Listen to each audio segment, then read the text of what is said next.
Welcome to the LDN radio show, brought to you by the LDN Research Trust. I'm your host, Linda Elsiegood. I have an exciting lineup of guest speakers who are LDN experts in their field. We will be discussing low-dose Naltrexone and its many uses in autoimmune diseases, cancers, etc. Thank you for joining us. Trinova Health is a patient-centred pharmacy that specialises in low-dose Naltrexone, hormone replacement for men and women, and age management. They are focused on restoring you, the patient, to feeling like yourself again.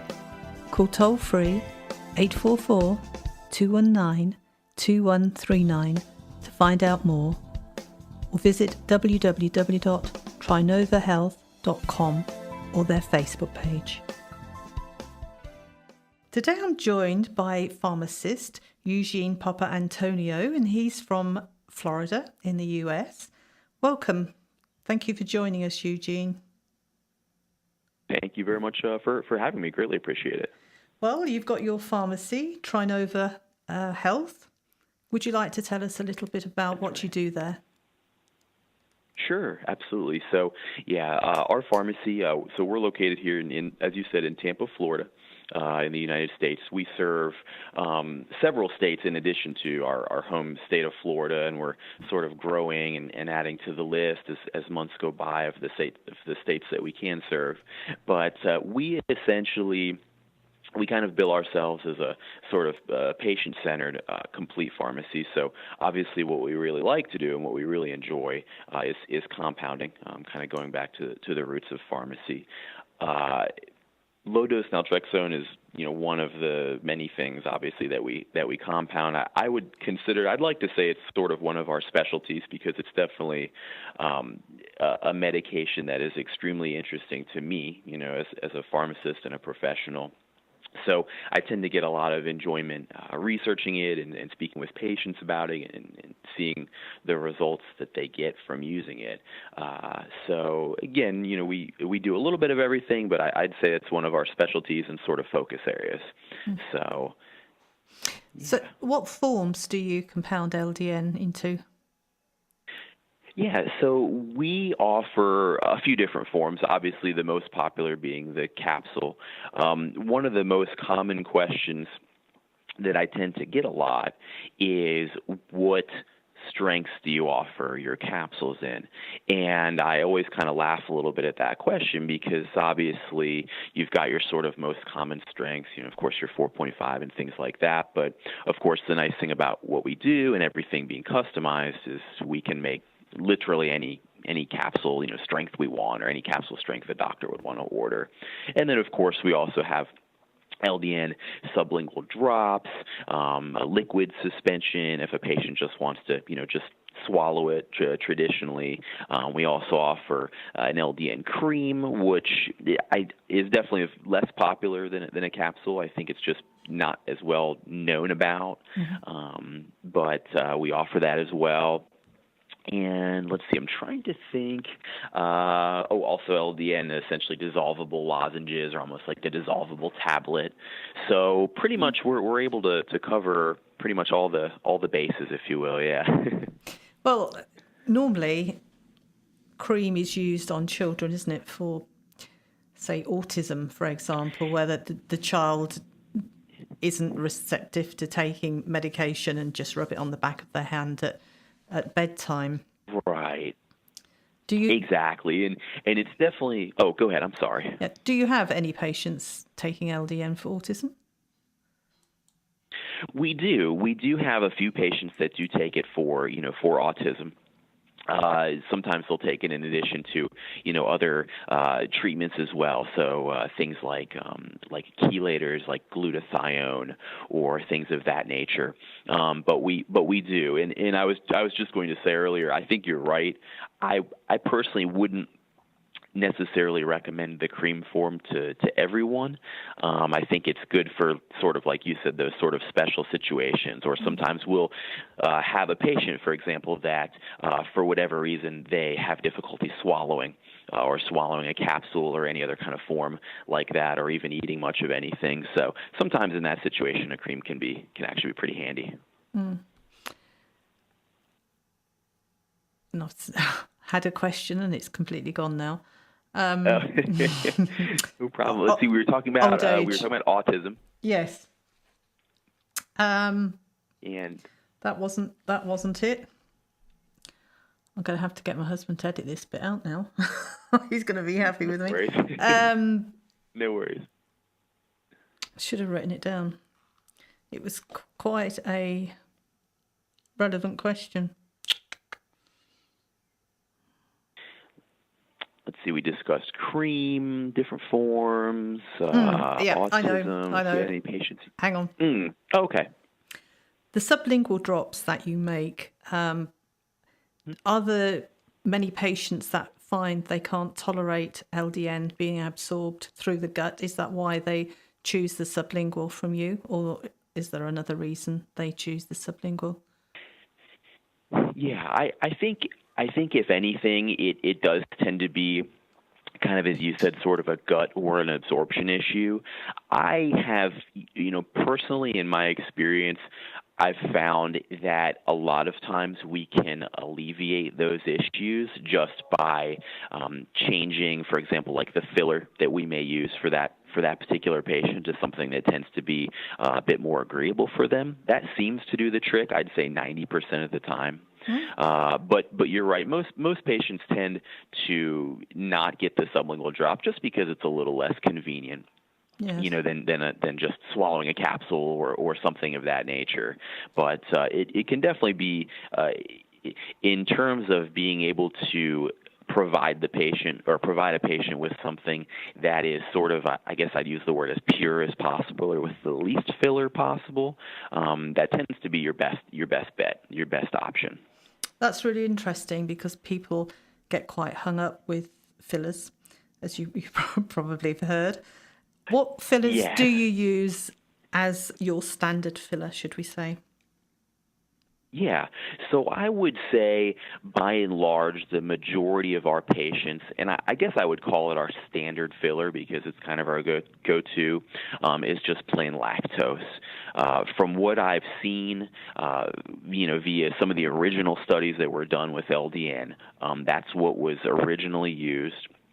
As well as for most patients, lactose tends to work very well. Even I've found in some patients that have like a lactose intolerance, because the amount of lactose is so small, tends not to cause any issues. Like I said, even in those patients that have like a lactose, digestive issue. And then as a sort of secondary, I'd say the secondary most popular filler we use is Avicel, which is essentially just, it's a plant-based filler, as you probably know. Mm-hmm. It tends to, in my opinion, be extremely pure because it's free of really almost any common allergen that a patient might have. So since it's derived from a plant, it's free of corn and gluten and wheat, soy, lactose, gluten. So it tends to be nice for that reason as well. Mm-hmm. So I'd say that's probably our second most popular, choice. But we kind of pride ourselves on really just choices. So, well, that's good. And the liquid, what is in your liquid? So there's another area where there's some choices. Obviously, you can always just use if a patient needs it, we can always just use plain water. The only thing that I don't personally like about water from a pharmacist in a compounding standpoint is, with just plain water, the issue you run into with naltrexone, as I'm sure some patients have seen, from trying to open up a capsule and dissolve it in water, the problem that you can encounter is settling. So a lot of the naltrexone can settle, to the very bottom of the water, and then by the time you take your dose, you may not be getting the exact dose that you're sort of hoping to get. So but, as long as you mix it quickly, you quickly pull up your dose or draw up your dose that you're going to be using, I think that can work okay, for the right patient that's extremely diligent about it. As a secondary measurement, we do also offer Another sort of standardized, what we call a suspension. It's water based, but the nice thing about it is it contains additional ingredients that we call suspending agents that essentially help to keep the naltrexone from settling.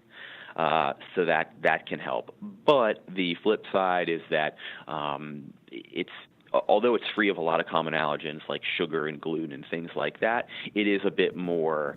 It does have more, inactive ingredients than, for example, water does. Of course, water just being water, Yes. so it doesn't get much more pure than that. So I am told though, by taking naltrexone diluted in water, that it's very bitter. How do you combat that? It is. I haven't personally tried it. Yeah, it is not the most pleasant tasting thing in the world.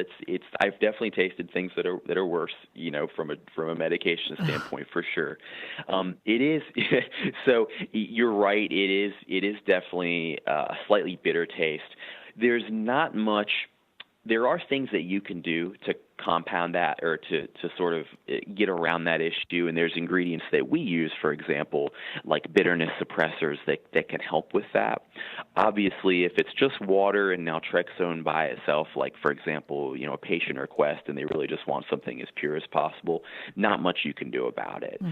If we're working with kind of that second vehicle that I was talking about, with the built-in suspending agents, then there's a lot more that we can do about it because it's got some sweetness built into it. It actually has some bitterness suppressor built into it, and it's a lot more pleasant experience as long as the patient is okay with using it. So much more. I tend to recommend that over just plain water by itself, especially if you're let's say you're dealing with a child, for example, that just something that tastes bitter just isn't going to work. Whereas an adult, we can, we'll say, okay, I'll suck it up, and but yeah. So there's a few tricks of the trade we can use to get around that. Well, I'm very interested in finding out. You said you have some dissolvable tablets. I've heard of pharmacists compounding tablets, different size, little tiny pills, but I have never heard of one having dissolvable pills. So I'd like to learn more about that if you'd share with me. Sure. Yeah, absolutely. Those are a great option for patients who what I would call are sort of frequent dose modulators, or are kind of just starting LDN, and they're wanting to start on a lower dose, but they don't want to deal with having 3 or 4 different strengths of capsules that they have to take and things like that. So the nice thing about these dissolvable tablets is they're extremely easy when we make them, we essentially quarter them. So it's very easy to sort of quarter or half a dose to take a lower or higher dose than may be available just in one. And then the nice thing about them, again, is the sort of the dissolvability factor. So they're very small. They're probably, I'd say, slightly smaller than the size of a penny, of a U.S. penny. They dissolve. They're essentially designed to dissolve between the cheek and the gum. So not necessarily under the tongue. You could place it there. It just takes longer to dissolve. So they're designed to be sort of absorbed, like I said, between the cheek and the gum, which is nice because, again, it helps to, if we've got a patient with that's dealing with quite a few, digestive issues, or sort of what we would call like a chronic malabsorption issue, that's really nice because it helps to, sort of like the sublingual drop, helps to, bypass a lot of those issues just by getting the naltrexone straight into the bloodstream. So I'm going to be boring now and ask you, does it have a filler? It does. By their very nature, they do have to have some sort of essentially filler that is what allows it to be dissolvable. So by their very nature, they do. It's another one of those, sort of fillers that we use to make it that is nice because it is free of gluten and lactose and soy and wheat and, again, a lot of these common allergens.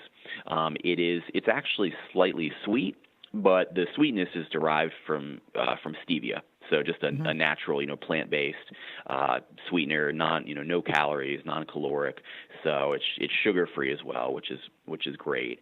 And again, it kind of, I tell patients this all the time.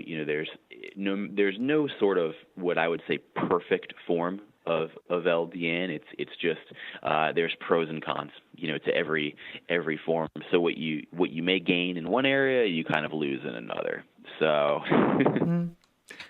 So how long have you been compounding LDN? I have personally been working with LDN, let's see, we're in the year 2017, so going on 6 years now.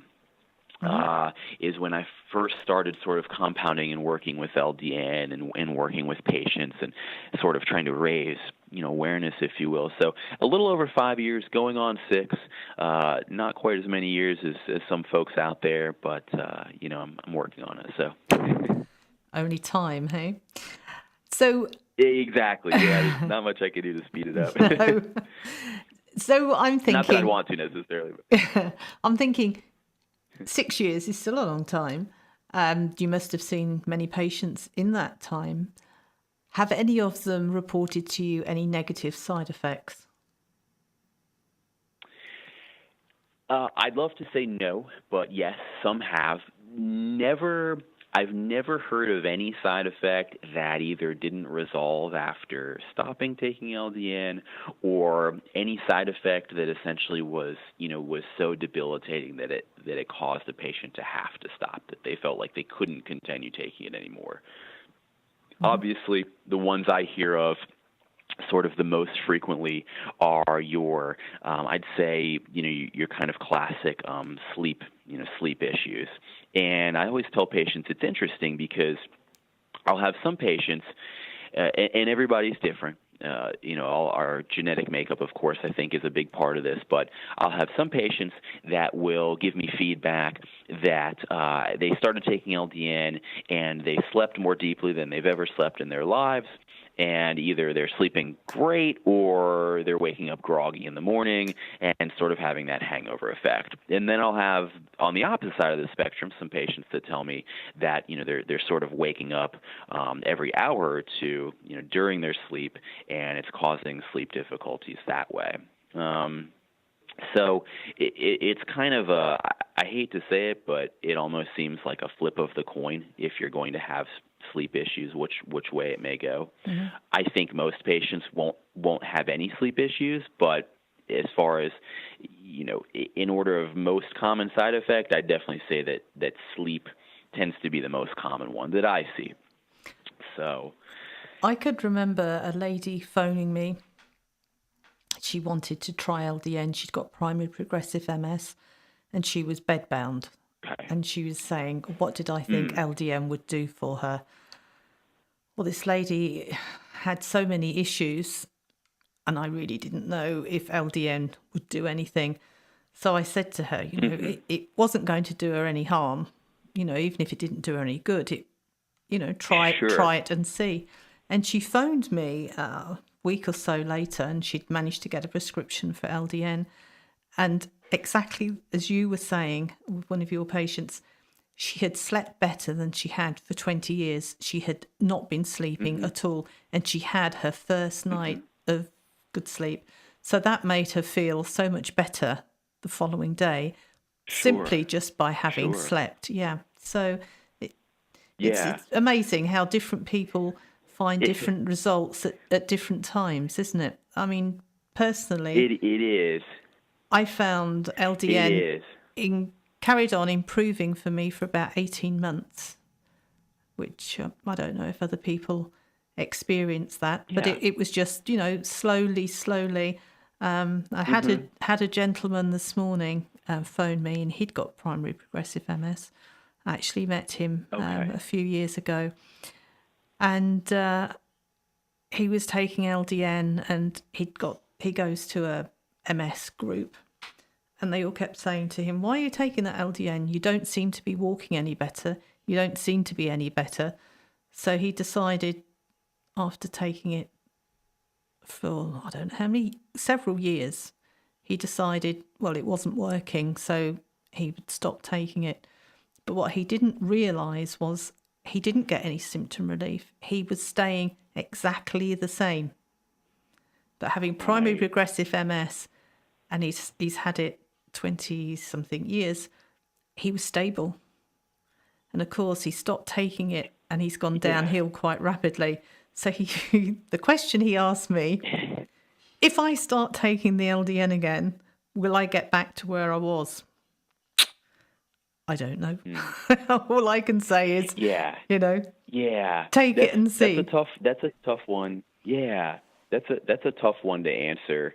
And, kind of exactly as you said, I'll speak to patients all the time, and, they'll ask me, do you think this could help me for, kind of as you said, you can name almost any condition. Mm-hmm. So let's say, MS, for example. And kind of exactly as you said, my honest opinion with patients is, listen, I don't think that it's going to cause you any harm whatsoever if it's something that you try. In my opinion, of all of the medications and drugs that that I deal with on a daily basis, LDN is one of the most benign medications that I've ever come across in my experience. So I say the chance that you'd have a side effect or it could harm you in any way is slim to none. However, if you do benefit from it, the benefit could be great. So in my opinion, I'm always a big fan of, if you're asking the question of is it worth trying, I would say yes. In almost all cases, and you're exactly right. As far as the conditions like multiple sclerosis go, a lot of times what we're exactly as that gentleman described, what we're finding is not necessarily improvement, although we do see that happen sometimes. It's not so much as an improvement, but a delay in the progression of symptoms and sort of buying you time, which is not a bad thing by any means. That's a phenomenal thing, So. Yes. So. But I guess I would personally say, to answer his question, if he started taking LDN, would he then go back to where he was? Kind of as you said, that's really hard to say, because I think a lot of the times once you've sort of progressed along, it can be sort of a difficult to get back, to where you were. So not to say that it can't ever happen. It's certainly worth a try, but it's tough. Definitely. Yeah. And what do you say to patients who say to you, I've been on LDN now for 3 weeks and it's not working? Mm-hmm. I get this all the time. It should have worked by now. Sure. How long should I take it before I will know if it's working? Sure. Yeah, I get that question. I'd say almost on a daily basis. And you're right. In my opinion, 3 weeks is probably not nearly long enough. What I usually advise or recommend, if I've got a patient and they've been taking it for a few weeks, and they're not seeing any benefit. They're not seeing anything bad happen, but they're not seeing any benefit. I usually recommend that they at least try it for up to 12 weeks, so to give it essentially a full 3-month trial. I think that by doing a 3-month trial, that, in my opinion, is a pretty sufficient amount of time period to know, whether somebody's going to benefit or not from LDN. Obviously, we've got to look also at, the dose they're taking. So if let's say they've only been taking 1.5 milligrams and they're not seeing any benefit, but they're not seeing any side effects either, then of course you could always look and say, okay, well, let's talk about increasing that dose a little bit. But I think 3 weeks, you're right. Unfortunately, I think as humans, we tend to have the mindset of, I'm placing this capsule in my mouth, I'm going to feel better in 30 minutes. And, and it's hard. And a lot of times, I think a lot of times it depends on the condition as well. So especially for some of the more chronic, lifelong conditions that sometimes LDN is used to treat, I feel like the more sort of long-term a condition is, then the longer it can take, to see that benefit from the LDN itself. So if you've got a disease that, for example, developed over the course of years, then yes, it may take, up to a few months to start seeing some benefit. And then in the case of that gentleman, like, sorry. With the multiple sclerosis, sometimes you may not necessarily see the benefit that you see or feel may just be that you're not getting worse, which is also a good thing. Definitely. From the doctors that I've interviewed, they mainly say 4 months before patients notice anything. We did a survey many years ago now, and some people had been taking it for 15 months, and like this gentleman had no results, negative or positive. They had remained the same. And then suddenly at 18 months, they then started to get improvements on symptoms. So for that reason alone, if anybody asks me and they can afford to buy it, give it 18 months before you pack up, because you never know. Yeah. You never know. Because we're all so different, and every condition is different. And the pain, the number of pain specialists I've spoken to and people that have complex regional pain syndrome, where their pain is, at 9 or a 10. And some of these people have been taking really heavy-duty pain medications, morphine, and increasing it so they're on a cocktail of pain medication, and it doesn't touch the pain. And these pain specialists wean them off their opioids and give them LDN, and they say it works. And I interviewed a lady last night, and she said it was more or less instant. The pain just went. And I find that, I know it's the truth because I've been told so many times, but I find that so hard to believe that a small pill, it's like hitting it with a sledgehammer using the morphine and the fentanyl and things, and then tickling it with the LDN. It just unbelievable. Yeah, it's incredible, and I think it's the stories like that really made me interested in LDN, in the first place, especially here in the United States, for example. Right now, you read about it essentially almost every day. We have a huge issue with, pain medication overdoses and abuses.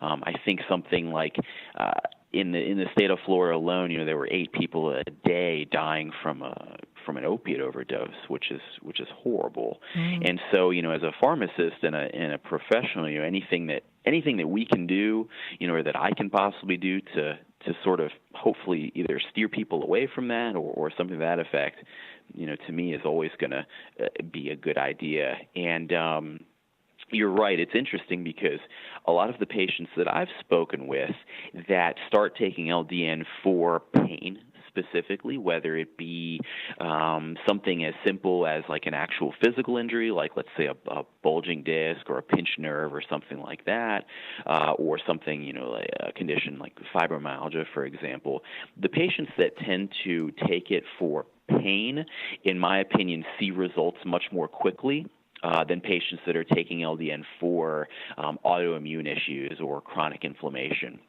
Or things of that nature.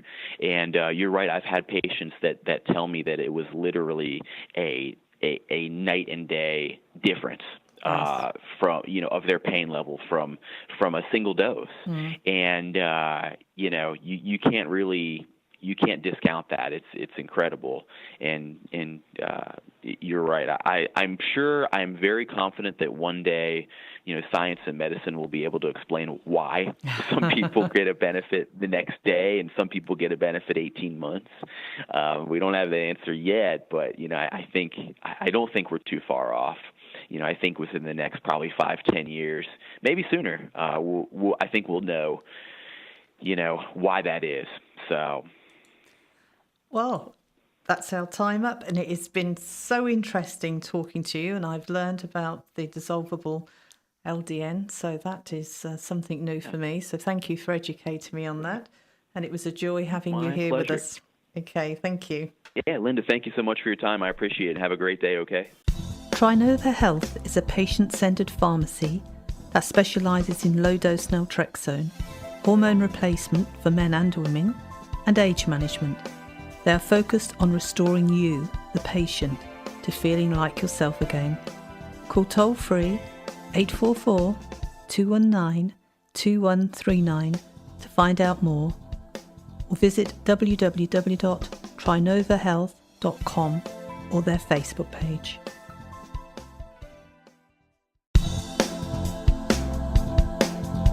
Any questions or comments you may have, please email me, Linda, Linda, at ldnrt.org. I look forward to hearing from you. Thank you for joining us today. We really appreciated your company. Until next time, stay safe and keep well.